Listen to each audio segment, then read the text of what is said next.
অ্যাকোনাইটের মা নিয়ে আমি গতদিন কথা বলছিলাম। তো যেসব মারা দেখা যাচ্ছে যে এর আগে কখনো আপনার কাছে ট্রিটমেন্ট নেননি, এরকম অ্যাকোনাইটের মা দেখা যাচ্ছে যে তার বাচ্চাদেরকে নিয়ে আপনার কাছে আসছে বিভিন্ন সময়, বিভিন্ন প্রয়োজনে, বিভিন্ন বাচ্চাদের সমস্যার কারণে আপনার কাছে চিকিৎসা করতে আসছে, বাচ্চাদেরকে নিয়ে আসছে, কিন্তু সে কখনো তার প্রবলেম আপনার সাথে বলেনি, তার প্রবলেম আপনার সাথে শেয়ার করেনি, বাচ্চাদেরকে দিয়েছে। অনেকটা হাইসিমাস পড়াইছিলাম মনে আছে না, আগে বাচ্চাকে বলির পাঠা বানায় দিচ্ছে, ভালো হোক তারপরে। তো অনেকটা আপনার কাছে এরকম মনে হবে সে নিজের জন্য নেয়নি, সন্তানদের জন্য নিচ্ছে। কিন্তু যখনই তার সন্তান অসুস্থ হয় দেখবেন এই মারা আপনার একদম মাথা খেয়ে ফেলবে, মানে মাথা খেয়ে খারাপ করে ফেলবে, প্রচন্ড চাপ আপনাকে দিতে থাকবে। তারা প্রায় আপনার কাছে আসবে, এসে জানতে চাইবে যে আমার বাচ্চা কখন সুস্থ হবে, বাচ্চা আর কতদিন লাগবে ডাক্তার সাহেব, আর কয় ডোজ ওষুধ খাওয়াতে হবে, আপনার আপনি কি এই অসুখ দ্রুত ভালো করতে পারেন না, আপনি কি তাকে দ্রুত সুস্থ করে দিতে পারবেন না। অনেক মা এসে এমন ভাবে আসবে, সে আপনাকে বলবে যে ডাক্তার সাহেব আমার বাচ্চাকে তো এখনই সুস্থ করে দিতে হবে, আগামীকাল কাল থেকে তার স্কুল আছে, আগামীকাল তাকে স্কুলে যেতেই হবে, খুবই ইম্পর্টেন্ট ক্লাস আছে। এই টাইপের অ্যাংজাইটি মাদের মধ্যে আমরা কিন্তু পাই। বাচ্চা আজকে অসুস্থ থাকলে আগামীকালকে ইম্পর্টেন্ট ক্লাস আছে, ইম্পর্টেন্ট হয়তো পরীক্ষা আছে বা কিছু আছে, সেই জন্য মায়ের টেনশন আর শেষ না। ডাক্তার সাহেব ভালো হবে তো, কালকে যেতে পারবে তো? এই যে অ্যাংজাইটি টোন তার মধ্যে আপনি পাবেন, বাচ্চার মায়ের মধ্যে পাবেন, কিন্তু বাচ্চার মধ্যে, বাচ্চাকে নিয়ে আসছে, বাচ্চার মধ্যে কোনো অ্যাংজাইটি নাই, তার কোনো টেনশন নাই, কোনো ওয়ারিড তার মধ্যে নাই, অসুস্থতা নিয়ে তার মধ্যে বিন্দু মাত্র ভ্রুক্ষেপ সে করছে না, বিন্দু মাত্র চিন্তা তার মধ্যে আপনি দেখতে পাবেন না। তো এরকম কেস আমরা প্রায় একটু খেয়াল করলেই দেখতে পাই। আপনি দেখলেন বাচ্চাকে এক্সামিন করলেন, টেনশন করেন না, আমি আমি আমি তার টেক কেয়ার করছি, হ্যাঁ কি হয়েছে আমি দেখতেছি, আমি দেখবো। কিন্তু তখন দেখা যাচ্ছে প্রথমে মায়ের কিছুই বুঝে না, না না ডাক্তার সাহেব এরকম হয়ে গেল, এখন কি হবে, এখন আমি কি করব, আমার কি কি করতে হবে, কি কি খাবার দিব, কি কি দিব না। মনে করেন বাচ্চার অল্প কোনো সমস্যা হচ্ছে, খুবই সামান্য, গতদিন যেরকম বললাম যে 99.5 ডিগ্রি জ্বর, এইটুক নিয়ে সে প্রচন্ড অরিড, অরিড বলা যাবে না, বলা যাবে প্যানিক হয়ে যায়। অরিডের বিষয়টা তো ভয়ে থাকলাম, আর প্যানিক হয়ে পড়ে। কোনো একটা প্রবলেম হয়েছে, সকাল সকাল একদম ভোরবেলায় আপনাকে ফোন, আমি তো খুবই ফেস করি, মানে এই ফোনগুলো আমি খুবই ফেস করি। 6টার সময় ঘুমাতে যাই, ফজরের সময়, ফজর নামাজ পড়েই দেখা যাচ্ছে 1 ঘন্টা পরে ফোন দিচ্ছে, সকালে একদম ভোর হতে না হতে ফোন, আর দিতেই থাকে। আপনি অবাক হয়ে যাবেন, আমি নাম্বার দেখালে দেখবেন 7টা 8টা করে কল দিয়ে, কি ডাক্তার সাহেব আমার বাচ্চা দুবার একটু হাঁচি দিল, ডাক্তার সাহেব আমার বাচ্চা একটু কফ শুরু হয়েছে, আপনি কখনো চেম্বারে আসবেন, আজকে একটু ডাক্তার সাহেব আগে আগে আসতে হবে। আগে আসতে পারবেন না মানে আপনি সকাল সকাল চেম্বারে আসতে পারবেন না? তো না আজকে তো হবে না, আজকে কলেজ আছে, ক্লাস আছে। কয়টায় ক্লাস ডাক্তার সাহেব? 9টা 45-এ। একটু 9টায় আসেন না প্লিজ ডাক্তার সাহেব, একটু এদিক হয়ে আসেন না। না না আপনি 11টার দিকে আসেন, তখন দেখতে হবে। না না ডাক্তার সাহেব এই কাশিটা হচ্ছে, এই হাঁচিটা হচ্ছে, যে জ্বর হয়ে যায় এখান থেকে, এই কাশিটা যদি জ্বরে পরিণত হয়ে যায় তাহলে তো সে স্কুলে যেতে পারবে না, বরং আপনি এ, সকাল সকাল আসেন ডাক্তার সাহেব, একটু কষ্ট করে আসেন ডাক্তার সাহেব, আমার বাচ্চাটাকে একটু দেখে দেন। আপনি হয়তো বললেন যে অত চিন্তা করবেন না তো, তার কিচ্ছু হবে না, এ তো কেবল দুবার হাঁচি হলো, একটু নাক দিয়ে পানি পড়ছে, আমি তো আছি, অত টেনশন কিসের, টেনশন করেন না, কি হবে আমি দেখে নেব। একটু কনফিডেন্ট নিয়ে বলবেন, ভদ্রভাবে সুন্দরভাবে বলবেন, সে বলবো আচ্ছা আচ্ছা ওকে ওকে ঠিক আছে, তো আপনি ভালোভাবে দেখে দিবেন তো? আচ্ছা হ্যাঁ রে বাবা আমি দিব, আপনি টেনশন নিচ্ছেন কেন, দিব, আমি আসি, এসে আমি সুন্দর করে দেখে যেটা হবে ভালো ওষুধই দেব। এবার আপনি তাকে নিশ্চয়তা দিলেন, অ্যাসুরেন্স দিলেন, এবার সে শান্ত হলো, এবার সে ফোন রেখে দিল। না দেখি বলতেই থাকবে, একই জিনিসই রিপিট করতে থাকবে, এই হচ্ছে ডাক্তার সাহেব, চোখের এই কর্নারে একটু পিজুটির মতন দেখলাম, আরেক চোখে তো একটু পানির মতো দেখলাম।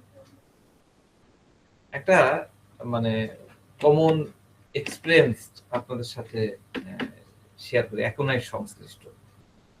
হ্যাঁ, এটা আপনারা মাথায় রাখেন।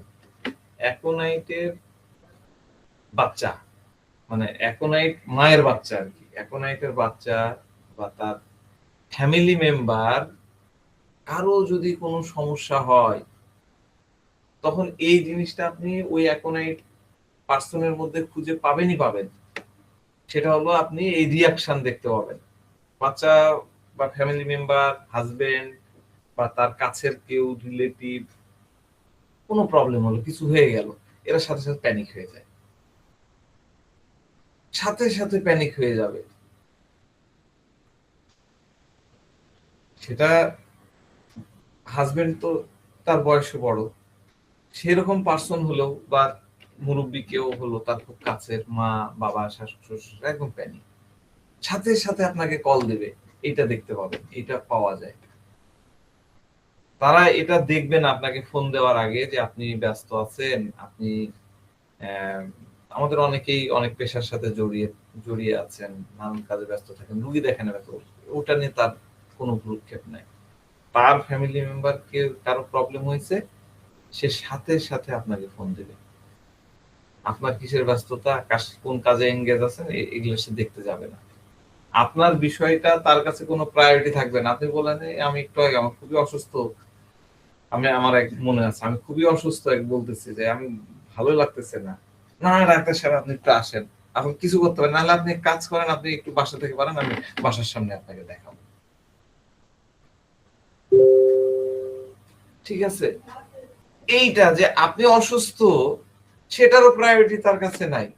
সে আপনাকে ফোন দিতে কোনো প্রকার হেজিটেশন বা কোনো প্রকার, মানে বারবার ফোন দিতেও সে বদার হবে না। তো এখন পেশেন্টের কাছে ডাক্তার কি, এখন পেশেন্টের কাছে ডাক্তার হলো লাইট, শিপ, দা লাইট। অ্যাকোনাইটের কাছে ডাক্তার হলো দা লাইট। শিপ তো শিপের মতনই আপনার কাছে আসছে, কিন্তু লাইট যেরকম পোকারা লাইটের কাছে ছুটে যায়, তাই না? আমরা দেখি কালী পূজার আগে কি হয়, লাইট জ্বলছে আর সব পোকামাকড় ঘর ভর্তি হয়ে যায়। তো তারা সেই ডাক্তারের, অ্যাকোনাইট সেই ডাক্তারের কাছে যাবে যাদের কাছ থেকে নিশ্চয়তা পায়, অ্যাসুরেন্স পায়। যদি ডাক্তার বলে হ্যাঁ আমি চিকিৎসা করব, হ্যাঁ আমি আপনার যে প্রবলেমটা আছে এইটা আমি পারবো, ট্যাকেল করতে পারবো, আপনার সমস্যা মোকাবেলা করতে আমি আপনার পাশে আছি, আমি আপনাকে সমাধান দিব, বাস, এখন নাই অ্যাসুরেন্স পেয়ে গেল, মানে এখন নাই শান্তি পেয়ে গেল। লাইটের আরেকটা ইয়েও বলতে পারেন যে শান্তি, সে শান্তি পেয়ে গেল। তখন কি হবে, আপনি শান্তি যেই দিয়ে দিলেন, হ্যাঁ খুব প্যানিক ছিল তাই না, আপনাকে ফোন করে ডাক্তার সাহেব দেখেন আমার বাচ্চার কি হয়েছে, এই নাক দিয়ে পানি ঝরছে, একবার হাঁচি দিচ্ছে, কি অ্যাংজাইটি, কি অস্থিরতা, কি প্যানিক, অ্যাংজাইটির উপরে প্যানিক হয়ে গেছে। এই প্যানিক অ্যাকোনাইট তখন কি করবে, অ্যাংজাইটি ফলোড বাই ইনডিফারেন্সে চলে যাবে, অ্যাংজাইটি ফলোড বাই ইনডিফারেন্স। এবার সে ইনডিফারেন্স হয়ে গেছে, উদাসীন হয়ে গেছে, ডাক্তার তো অ্যাসুরেন্স দিয়ে দিয়েছে, টেনশন তখন ডাক্তারের। তো অ্যাকোনাইট আপনি যখন শুনবেন, বুঝবেন, পড়বেন, অ্যাকোনাইটের মধ্যে বারবার একটা শব্দ উচ্চারিত হবে, সেটা হলো অ্যাংজাইটি। অ্যাংজাইটি খুবই কমনলি উচ্চারিত একটা ওয়ার্ড অ্যাকোনাইটের ক্ষেত্রে। অ্যাকোনাইটের অ্যাংজাইটি তার সন্তানকে নিয়ে, তার আত্মীয় স্বজনকে নিয়ে খুব বেশি প্রকট থাকে। আমাদের রুবিস আছে কি, careful about relatives, careful of relative abouts, careful of relatives abouts. আমরা অ্যাংজাইটি আদার্স ফরের মধ্যে অ্যাকোনাইটকে পাই, অন্যদের নিয়েও তার অ্যাংজাইটি। তো তাহলে যখন অ্যাংজাইটি আদার্স থাকছে, রিলেটিভস এর প্রবলেম থাকছে, চিলড্রেনের প্রবলেম থাকছে, তখন তো সে এফেক্টেড হবেই। অ্যাংজাইটিতে কি হয়? অ্যাংজাইটিতে আমরা কি দেখি?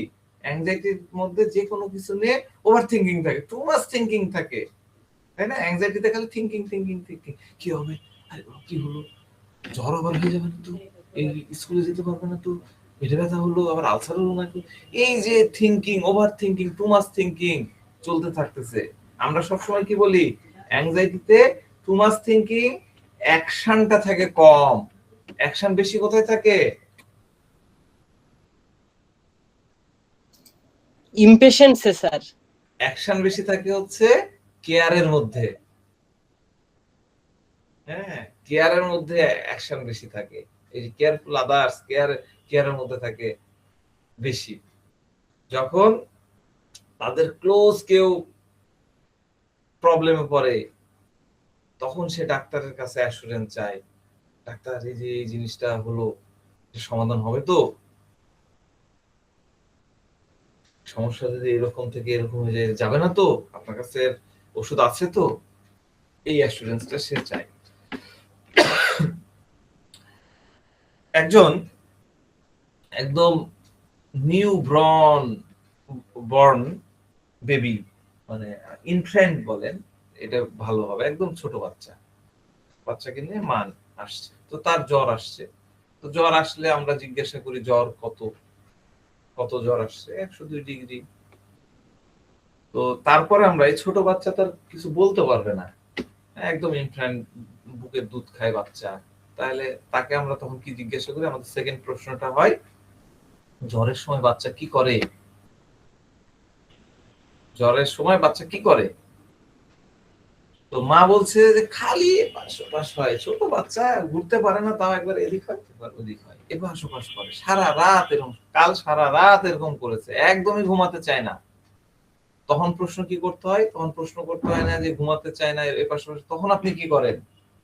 তখন মা বলতেছে তাকে কোলে নিয়ে দোল দিই, কোলে নিয়ে যখন একটু করে দোলাই, এরকম এরকম করে, তখন সে আবার একটু ঘুমায়। যেই তখন দোল থামাই দিলে কি হয়? যখন দোল থামাই দিই আর নামায় দিই, আবার সে জেগে আবার ছটফট ছটফট করতেছে, ক্যাঁকু ক্যাঁকু করতেছে। আবার তাকে কোলে নিয়ে আবার তাকে দোল দিই, বাবা ঘুমা ঘুমা ঘুমা, কিছু হয় নাকি করি, ঠিক হয়ে যায়। তাহলে কি? তাকে দোল দিলে সে আরাম পাচ্ছে, দোল দিলে সে থামছে। রুবিস কি হলো? Rocking ML sir. Rocking ML, ঠিক আছে।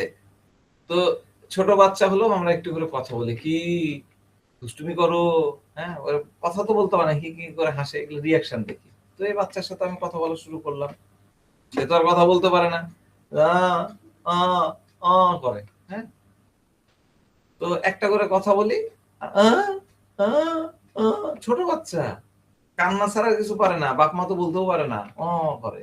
কি জ্বর হয়েছে, ভালো লাগছে না, এই যে বাচ্চা করতেছে, দেখবেন অনেক বাচ্চা করে, সব বাচ্চা করে না, অনেক বাচ্চা করে। এটা কি? Communicative sir. হ্যাঁ, কমিউনিকেটিভ, হ্যাঁ, থ্যাংক ইউ, এটা হলো কমিউনিকেটিভ। খুবই মানে চমৎকার একটা, এই কমিউনিকেটিভ বাচ্চা তো আপনাকে করে হাত দিয়ে দেখাবে না, আর ওইটাই হলো কমিউনিকেটিভ। কথা বললে, আবার অনেক বাচ্চা করবে না, কথা বললেই মুখ দিয়ে রিয়াকশন করবে, এটাও কমিউনিকেটিভ। আপনার সাথে কমিউনিকেট করার চেষ্টা করবে, এমন কিছু করবে, এমন হাসি দিবে, এমন একটা অ্যাফেকশন দেখাবে, আপনার সাথে সে কমিউনিকেট করছে। কমিউনিকেটিভ অনেক ভাবে নেওয়া যায়। স্যার এটা কি একদম মানে নেদা বাচ্চা থেকেও পাওয়া যাবে? হ্যাঁ, নেদা বাচ্চা থেকে পাওয়া যাবে। নেদা বাচ্চা, ভালো বাংলা বলেছে তো, নেদা বাচ্চা থেকে পাওয়া যাবে। জি স্যার, আঞ্চলিক পাওয়া যায়। এখনাইট হলে পাবা, খুব কমিউনিকেটিভ। এখনাইট তো কমিউনিকেটিভের সাথে আমরা কি বললাম? এক্সপান্সিভ। কতদিন বললাম না, কমিউনিকেটিভ, এক্সপান্সিভ, লোকাসিটি বড়দের মধ্যে, এক্সপান্সিভ, টু মাচ ডেমনস্ট্রেটিভ, তাই না? তো যখন তারা মনে করে, এখনাইট মনে করে যে আমার সামনে থাকা ব্যক্তি, মানে আমার বিপরীতে থাকা ব্যক্তি আমাকে বুঝতে পারছে না, তখন তারা কমিউনিকেট করতে থাকে। যখন তার এটা মনে হয়, সবসময় করবে না, যখন মনে হয় তখন সে করবে। তো সাধারণত রোগীরা ক্লিনিকে এসে তাদের সমস্যার কথা বলে, ডাক্তার আমার এটা হয়েছে ওটা হয়েছে, বলে না? ধরো যে চেম্বারে একজন আসলে তো বলবে যে আমার পেটে ব্যথা, অমুক হয়েছে তমুক হয়েছে। আমরা কি এটাকে কমিউনিকেটিভ নিয়ে নিই? আমরা কিন্তু কমিউনিকেটিভ নিই না। এই যে পেশেন্ট খুলে মেলা কথা বলতেছে, তখন আমরা কেউ কিন্তু কমিউনিকেটিভ রুব্রিক্সটা নিই না। কমিউনিকেটিভ হলো যখন বলার পরেও মানে রুগী বলতেছে, ডাক্তারকে বলতেছে, কিন্তু ডাক্তার সেটা বুঝতে পারছে না। রুগী কিন্তু বুঝতে পারে যে না আমার কথাটা ক্লিয়ার হচ্ছে না, আমি যেটা বোঝাতে চাচ্ছি ডাক্তার বুঝতে পারছে না। রুগী যখন এই বিষয়টা বুঝতে পারে তখন ডাক্তারকে বলে যে ডাক্তার সাহেব এই যে আমার যে দেখছেন না এই যে এখানে বুঝতে পারছেন যে ফোলা টনসিল, আমার টনসিল, হাত দিয়ে ইন্ডিকেট করে দেখে। আমি একটা উদাহরণ দিলাম, ইন্ডিকেট করে দেখে, এই জায়গাটা একটু ভালো করে দেখেন, এই যে দেখেন টনসিল, এই যে এইখানে, হ্যাঁ আমার এটা দেখেন, ভালো করে দেখেন, দেখলেই তো বুঝতে পারবেন, তাইলে না ভালো ওষুধ হবে। তো এইটা হলো কমিউনিকেটিভ। তাহলে কমিউনিকেটিভের মূল ইয়েটা কি?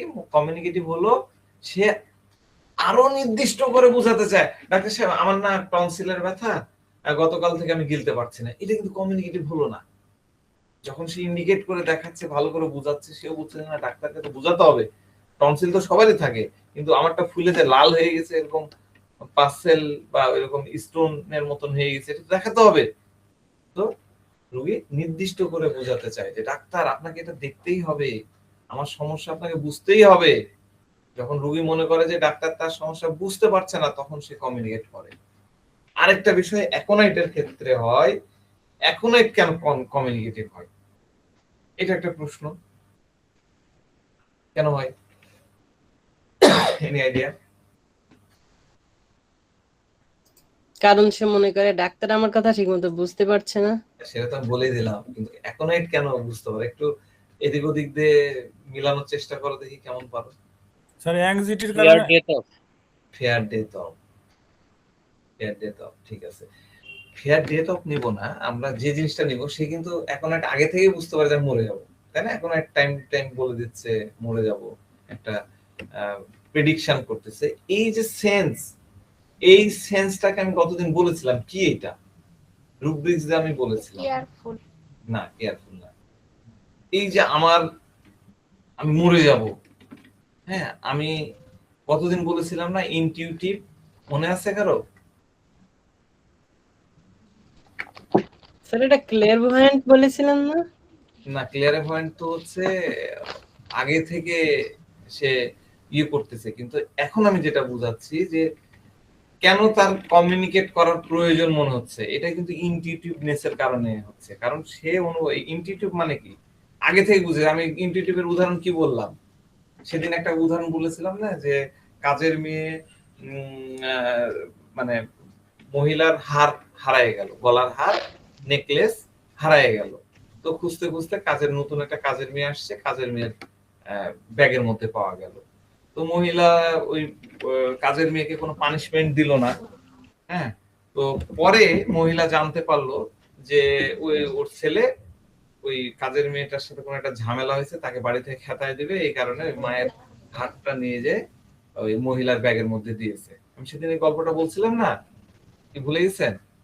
বলেছিলেন স্যার। হ্যাঁ, এটাকে আমি ইনটিউটিভের উদাহরণ বলছিলাম। তার মানে কি এই মহিলা কি করে বুঝলো যে গাল মে কুছ কালা হে? এই নেচারটা, ইনটিউটিভ বৈশিষ্ট্যের কারণেই কিন্তু অ্যাকোনাইট বুঝতে পারে, আগে থেকেই বুঝতে পারে যে আমি যা বলতে চাচ্ছি এইটা তো ডাক্তার বুঝতে পারবে না, আমার এই জিনিসগুলো আমাকে খুলে বোঝাতে হবে, তাহলে ডাক্তার বুঝতে পারবে। এই যে ইনটিউটিভের বিষয়টা আছে, আমার মনে হয় আজকে পরে আপনারা ইনটিউটিভটা অনেক বেশি আরো বুঝতে পারবেন। তো অ্যাকোনাইট বেসিক্যালি বুঝতে পারে যে ডাক্তার আমার সমস্যা বুঝতে পারছে না, তখন সে কমিউনিকেটিভ হয়ে যায়, তখন সে কমিউনিকেট করে, ডাক্তার সাহেব আমার এই যে রোগটা হয়েছে এটা না সোরাইসিস, এটা ডায়াগনোসিস হয়েছে সোরাইসিস বা সোরিয়াসিস। কারণ দেখেন আমাদের অনেক হোমিও ডাক্তাররা আছে, ইনফ্যাক্ট আর্লি লেভেলে আমিও সোরিয়াসিস এবং এক্সিমার মধ্যে অনেক সময় আমি ডিডি করতে পারতাম না, বা কিছু টাইপের অ্যালার্জির সাথে আমি ডিডি করতে পারতাম না, মানে আলাদা করতে পারতাম না। তো এই অ্যাকোনাইটের ইনটিউটিভ নেচার কারণে সে বুঝছে যে ডাক্তারকে আমাকে স্পষ্ট করে ক্লিয়ার করে যদি আমি এটা বলে দিই, ডাক্তার সাহেব আমার ডায়াগনোসিস হয়েছে সোরিয়াসিস, বা আমার অমুক জিনিস ডায়াগনোসিস হয়েছে, এবং সে সরাসরি ডাক্তারের চোখের দিকে তাকায় বলবে, কনফিডেন্ট নিয়ে ইয়ে করে বলবে, ডাক্তার সাহেব আপনি কি আমার রোগটা বুঝতে পারলেন, আপনি কি এটা চিকিৎসা করতে পারবেন? এইরকম কনফিডেন্ট। আমাদের কনফিডেন্ট থাকলে কি হয়, আমাদের কনফিডেন্ট থাকলে আমরা চোখে চোখ রেখে কথা বলতে পারি, তাই না?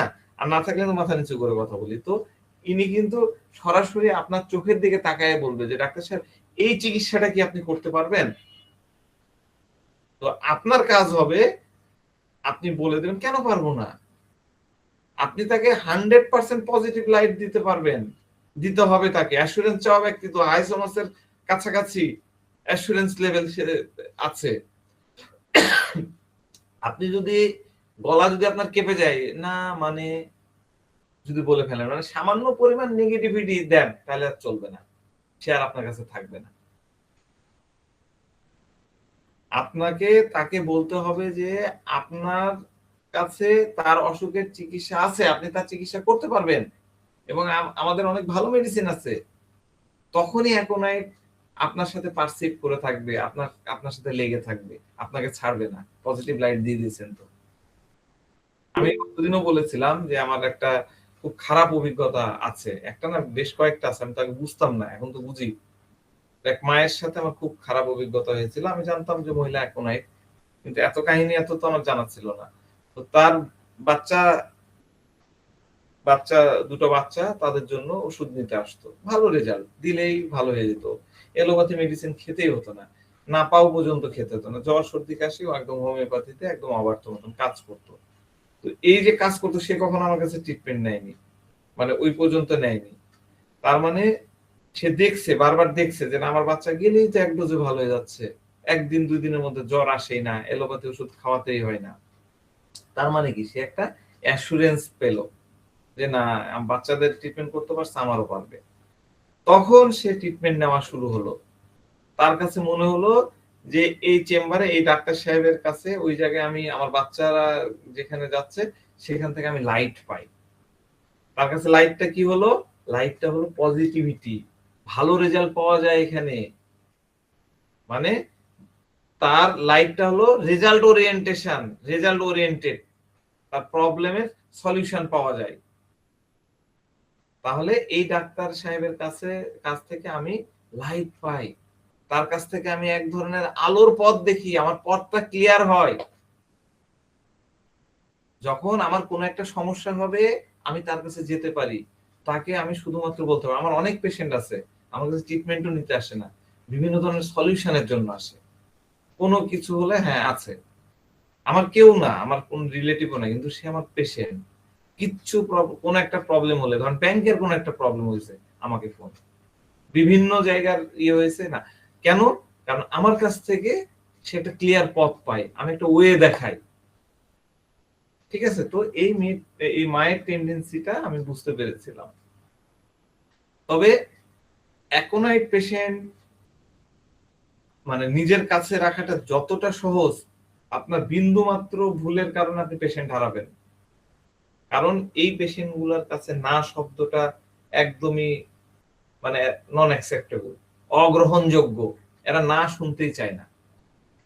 তো কোনো একদিন আমি কলেজের কাজে ব্যস্ত, ডিউটি, পরীক্ষার ডিউটি, তো বোঝেনি তো লম্বা ডিউটি পালন করতে হয়, আবার তারপরে অনেক কাজ আছে, তো বারবার ফোন দিচ্ছে।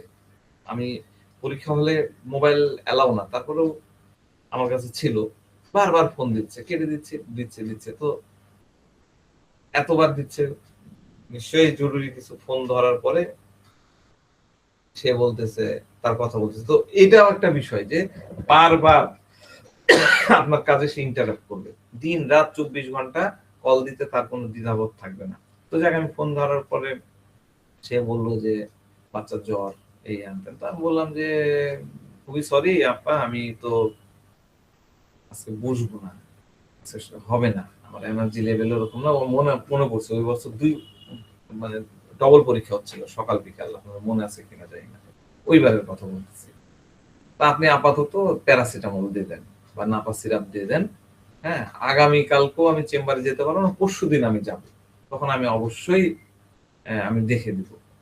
কি বললাম আমি? আজকে প্যারাসিটামল দিয়ে নেন, কালকে আমার ডিউটি আছে, কালকেও চেম্বার করবো না, পরশুদিন আমি যাব। ঠিক আছে? আর আমি যেহেতু পরীক্ষার হলে আছি, আপনি বারবার এভাবে ফোন দেন না। আসলে বারবার ফোন দিলে মেজাজটাও খারাপ হয়ে থাকে। একটু কড়াভাবে বলা হয়েছিল।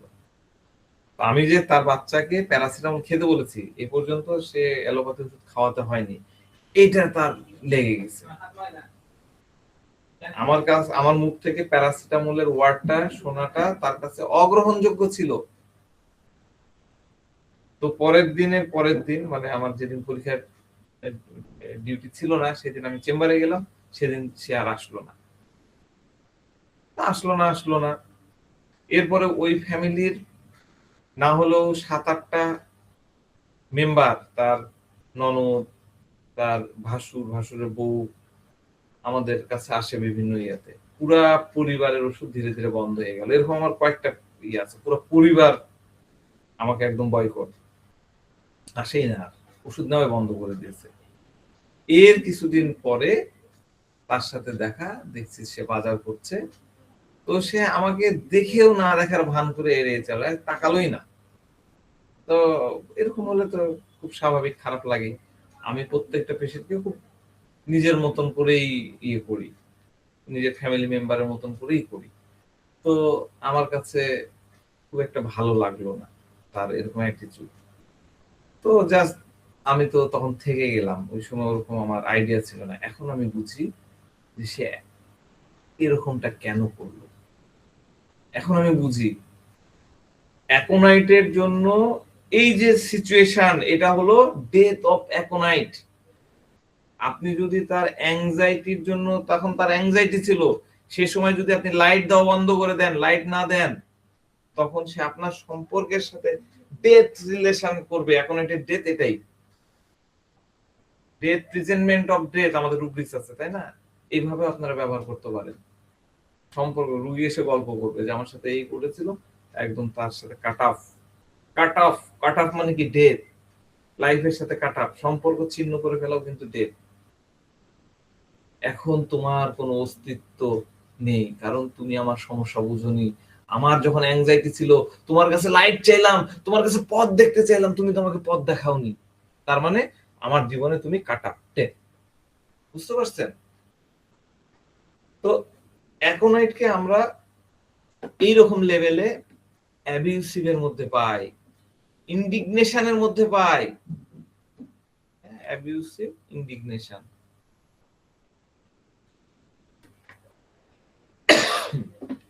অ্যাবিউসিভ, ইন্ডিগনেশন। ঠিক আছে? ইন্ডিগনেশন, ডিগনিটি, তাই না? ডিগনিটির পরে এটা নিতে পারে না। সে আমাকে রিফিউজ করলো, আমি তাকে এত ইয়ে করি, সে আমাকে রিফিউজ করলো। আমি তার কাছে লাইট চাইছিলাম, সে আমাকে লাইট দিল না। সে আমাকে প্যারাসিটামল খেতে বললো, খাওয়াতে বললো বাচ্চাকে।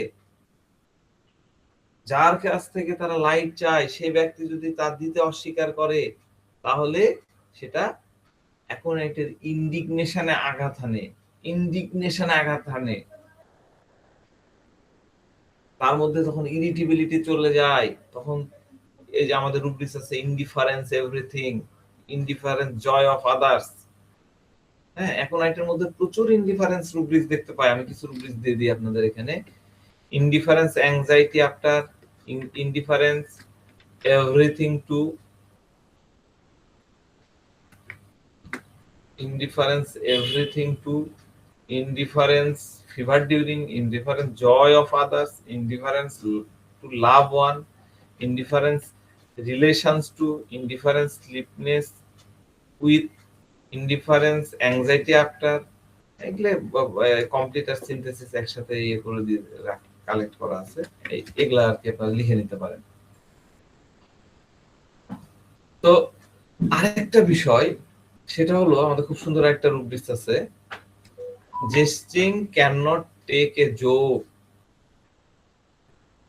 jesting cannot take a joke। যখনই তারা সেই ভয় আতঙ্ক বা উদ্বেগের মধ্যে থাকে, ফেয়ার বা ফাইটের মধ্যে থাকে, তখন তাদের সাথে ঠাট্টা করা যাবে না। আমার বাচ্চা অসুস্থ, আপনি বলছেন কাল না পরশুদিন দেখবেন। আমার বাচ্চা, আমার বাচ্চা, it's not a joke my baby, it's not a joke. আমি টেনশনে মরে যাচ্ছি আর আপনি এভাবে কথা বলছেন যে এতবার কল দেন না। আপনি বলতেছেন আপাতত প্যারাসিটামল খেয়ে কাজ করে না। ফাজলামও পাইছেন, বলে না ফাজলামও পাইছেন মানে কি জোক? বুঝতে পারছেন? রুব্রিক্স এভাবে বুঝতে হয়। ফাজলামও পাইছেন নাকি? এটাই হলো জোক। কেন টেক এ জোক? আগামীকাল পর্যন্ত অপেক্ষা করবো, পরশুদিন পর্যন্ত অপেক্ষা করবো? তারা এই বিষয়টা নিতে পারে না। Jesting cannot take a joke. আরেকটা রুব্রিক্স আমরা সেদিন আলোচনা করেছিলাম, aversion affection for anybody, pregnancy has no affection during, তাই না? তো সেদিন বুঝতে পারছেন আশা করি অনেকেই। তারপরে বলি অ্যাফেকশন মানে কি? অ্যাফেকশন মানে শুধু ভালোবাসা না, তাই না? অ্যাফেকশন কি শুধু ভালোবাসা? এটা আদান প্রদানের একটা বিষয়। তুমি আমাকে লাভ দাও, আমি লাভ দেব। তুমি আমাকে লাইট দাও, বিনিময়ে আমি তোমাকে লাইট দেব। মানে এক্সচেঞ্জ অফ লাভ হলো অ্যাফেকশন। ঠিক আছে? তো অ্যাকোনাইটের একটা জিনিস আমরা পাই, অ্যাকোনাইটকে আমরা দেখি হচ্ছে অডাসিটির মধ্যে আছে। অডাসিটি তো আপনাদের জানা আছে, তাই না? অডাসিটি জানি না কি অডাসিটি? অডাসিটি কাকে বলে মনে নাই কারো? দুঃসাহস স্যার। অডাসিটি হলো দুঃসাহস। অডাসিটিকে বলা হয় দুঃসাহসিক ব্যক্তি। হ্যাঁ, অনেক নির্ভীক, কিন্তু এই নির্ভীকটা একটু অন্যরকম। হ্যাঁ, অ্যাকোনাইটের নির্ভীকটা কিরকম হলো? আরে সে হলো পুরোপুরি আপনার উপরে ডিপেন্ডেন্ট, ফিজিশিয়ানের উপরে ডিপেন্ডেন্ট, ডাক্তারের উপরে ডিপেন্ডেন্ট, লাইট সোর্সের উপরে ডিপেন্ডেন্ট, সেটাকে সে ত্যাগ করে দিচ্ছে। তাহলে কত বড় দুঃসাহসিক, অডাসিয়াস সে, তার মধ্যে কারেজিয়াস, কত বড় কারেজিয়াস সে, তাই না? নতুন আবার কই থেকে ডাক্তার পাবো, ইনার মতন ডাক্তার পাবো? সে চিন্তা করো, খুব ডিপ মিনিং, আমি অত বলতেছি না, খুব ডিপ লেভেলের থিঙ্কিং করে এটা রোগীর মধ্যে পাওয়া যায়। কিন্তু এই সব কিছু আসে যখন অ্যাকোনাইটের যে জায়গা থেকে লাইটটা পাচ্ছিল, লাইটটা পাওয়া মানে পজিটিভ লাইট পাচ্ছিল, ওই পজিটিভ লাইটটা যখন পায় না, তখন এগুলা গ্রো করে। তখন সে নেগেটিভ মোডে চলে যায়, তখন সে ল্যান্ড করে অ্যাভারশন, বিভিন্ন ধরনের অ্যাভারশন আছে, ইনডিফারেন্স আছে, অ্যাবিউসিভ আছে। লাস্টে কি হয়? ইন্ডিগনেশন তৈরি হয়ে যায়, ঘৃণা মিশ্রিত একটা ক্রোধ তৈরি হয়ে যায়। তখনই সে ওই অডাসিয়াস হয়ে যায়, কারেজিয়াস হয়ে যায়। বুঝতে পারছেন কেন একটার পরে একটার সাথে একটা রিলেটেড থাকে? এগুলো আমরা দেখতে পাই। তো ওই যে রুব্রিক্সটা একটু আগে বললাম যে aversion affection for anybody, pregnancy has no affection during. No affection during pregnancy. Pregnancy মানে কি? প্রেগন্যান্সি মানে ফুল অফ আইডিয়া। কতদিন আলোচনা করলাম, ফুল অফ আইডিয়াস। যখন আইডিয়া গুলোকে এক্সপ্রেস করতে চায়, যখন সে তার আইডিয়া গুলোকে বলতে চায় মানুষের সাথে, সামনে ওপেন করে দেয়, কিন্তু অন্যরা বুঝতে পারছে না, তার এক্সপ্রেশনের মিনিংটা ধরতে পারছে না, সে আসলে কি চাচ্ছে তা বুঝতে পারছে না, সে আসলে কি মিন করছে। প্রেগন্যান্সি অফ আইডিয়া অন্যরা ভালোভাবে নিচ্ছে না, অন্যরা বোঝার চেষ্টা করতেছে না। তখন অন্যদের প্রতি তার মধ্যে যে অ্যাফেকশন ছিল, সেটা অ্যাভারশনে চলে যাবে, অ্যাভারশনে রূপান্তরিত হবে। সে তখন আর তাদেরকে অ্যাফেকশন দেখাবে না, তাদেরকে আর চাইবে না। তখন তার মধ্যে ডেড থট চলে আসবে, ডেড থট অফ রিলেশন চলে আসবে। আমাদের রুব্রিক্স আছে ডেড থট অফ। হ্যাঁ, ওই বন্ধুকে ডেকে একটা খুব সুন্দর রুব্রিক্স আছে এই কমপ্লিট রেপার্টরিতে, dead thought of all his friends around and take leave of them. সুন্দর একটা রুব্রিক্স আছে। ভবিষ্যতে ইয়ে হলে এটা একটা কেস আমরা আলোচনা করব। তো অ্যাকোনাইট যখন আমাদের কাছে প্রবলেম নিয়ে আসে, তার কোন একটা সমস্যা নিয়ে, কোন একটা কষ্ট নিয়ে আসবে, তখন সে মূলত আসে লাইট নিতে আমাদের কাছে। ওষুধ পরের ব্যাপার, আগে লাইট নিতে আসে, পজিটিভ লাইটের জন্য আসে, অ্যাসুরেন্সের জন্য আসে। সে চায় আপনি তাকে ক্যারি ফাস্ট করেন, carry desire to be carried fast, carry fast করেন, অর্থাৎ তাকে আপনি ফাস্ট ক্যারি করেন। মানে আমার যে লোড আছে, আমার রোগাগ্রস্ত অবস্থা নিয়ে, আমার ডিজিজ নিয়ে যে লোড আছে, এই লোডটা আপনি দ্রুত ওয়েল বিং এর দিকে নিয়ে যান, সুস্বাস্থ্যের অবস্থায় নিয়ে যান দ্রুত। এটাই carried desire to be carried fast অ্যাকোনাইটের। এবং এটা আপনি কিভাবে করবেন? আপনি ডাক্তার সাহেব এটা আমাকে এমনি নিয়ে যাবেন, হরমোন হরমোন করে টেনে নিয়ে যাবেন না, আমাকে কার্সিং করতে হবে। আমাদের রুব্রিক কি আছে? Carried desire to be carried and curse. আমাকে কার্সিং করে নিয়ে যেতে হবে, আমাকে প্রপার ওয়েতে, আমার সাথে প্রপার ওয়েতে কথা বলেন, নরম সুরে কথা বলেন। আপনি অ্যাকোনাইটের সাথে ধমকের সুরে কথা বলতেই পারবেন না। আপনি বিনয়ী হন তার প্রতি। অ্যাকোনাইটের চাহিদাই এটা। অ্যাকোনাইটের চিকিৎসা করার মূল শর্তটাই হলো আপনাকে সফট কথা বলতে হবে, প্রপার ওয়েতে কথা বলতে হবে, কার্সিং করতে হবে, বিনয়ী হতে হবে। আর সাথে আছে কি আছে? ডেলুশনশিপ ড্রাইভ। ডেলুশনশিপ ড্রাইভিং না, এটা রুব্রিক্সটা এইভাবে পুরনো রেপার্টরি গুলোতে লেখা আছে, ডেলুশন ড্রাইভিং অ্যানিমেলস শিপস, কিন্তু এটা আমরা বলি হচ্ছে ডেলুশন শিপ ড্রাইভিং। ঠিক আছে? Delusion ship driving. Ship driving কি? অন্যরা যা করছে সেও তাই করবে, ডাক্তার যা বলছে সে কোনো কিছু চিন্তা ছাড়া, লাইট হাউস তো ডাক্তার, তার কাছে যা বলবে সে কোনো প্রকার চিন্তা ছাড়াই করবে।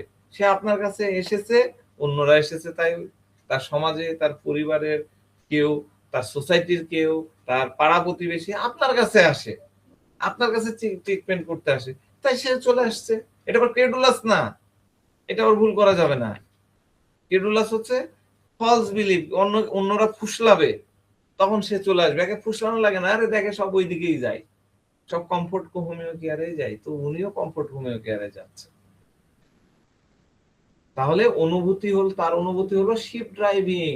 শিপ ড্রাইভিং তাকে সিকিউর করে তোলে, কারণ সে অন্যদের ফলো করে। আরে 10 জন ওই ডাক্তারের কাছে যায়, কারো তো কোনো অ্যাগ্রাভেশন হয়নি, কারো তো কোনো বিপদ হয়নি, কেউ তো কোনো ঝামেলায় পড়েনি, তাহলে আমি তার কাছেই যাব। অন্যরা ইতিমধ্যে যেহেতু ওনার কাছে যে ওষুধ খাচ্ছে ভালো হচ্ছে, আমিও তার কাছে যাব। এই বিষয়টা, এই যে শিপ ড্রাইভিংটা তাকে সিকিউর করে তোলে। অ্যাকোনাইট সম্পর্কে আমাদের স্যাররা সব সময় বলে আসছে যে এটা 24 ঘন্টার মেডিসিন, 24 ঘন্টা পার হলে শেষ, 24 ঘন্টা পরের লক্ষণে অ্যাকোনাইট দেওয়া যাবে না।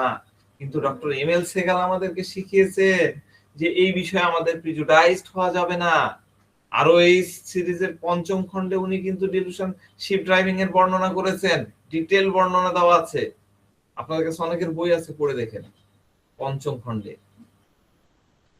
তার মানে তিনি অনেক ব্যাখ্যা দিয়েছেন। ঠিক আছে? তো এই ব্যাখ্যাগুলা যদিও আরওএইচ এর ব্যাখ্যাগুলো একটু জটিল, হ্যাঁ, বোঝাটা জটিল, ঠান্ডা মাথায়, আর ইংরেজি গুলো একটু অন্যরকম, বুঝে পড়াটা একটু আর যারা অনুবাদ করবেন তারা তো ঠিক বুঝতে পারবেন কিনা আমি জানি না। তো এই বিষয়টা নিয়ে ডক্টর মহন্তি স্যার, তার কথা না বললেই নয়, তিনি একটু অন্যভাবে বলেছেন। তিনি বলতেন যে আমি আসলে অবাক হয়ে যেতাম, একজন পেশেন্ট কিভাবে ভাববে যে অসুখটা এই শিপ ড্রাইভিং এর মতন, ভেড়ার মতন, সে সেটাকে খুব সহজ করে ম্যানেজ করবে।